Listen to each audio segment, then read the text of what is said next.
की हुदूद में ईरानी पेट्रोल खुले आम फरोख्त किया जा रहा है।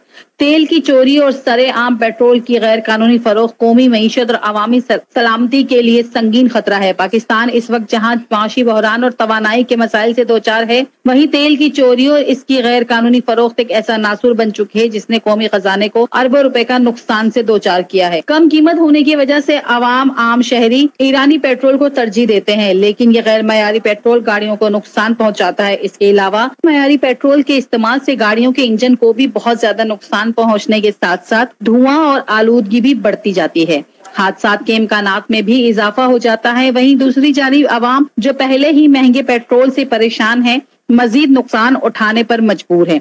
सड़क किनारे ड्रमों, केनों और बोतलों में पेट्रोल की फरोख्त न सिर्फ गैर कानूनी है, मामूली सी गफलत या चिंगारी बड़े धमाके और आग का सबब भी बन सकती है। कई शहरों में इस तरह के हादसात भी पेश आ चुके हैं, मगर फिर भी ये कारोबार जारी है। गोया इंसानी जानों की कोई कदर ही नहीं। जब तक हुकूमत और इदारे इस मसले को संजीदगी से नहीं लेंगे, मुल्क मजीद नुकसान उठाता रहेगा। वक्त का तकाजा है कि इस नासूर को जड़ से खत्म किया जाए ताकि पाकिस्तान को तवानाई और मईशत के मैदान में इस्तेहकाम मिल सके। पाकिस्तानी कवानीन के तहत पेट्रोल की फरोख्त सिर्फ लाइसेंस याफ्ता पेट्रोल पंप्स पर ही मुमकिन बनाई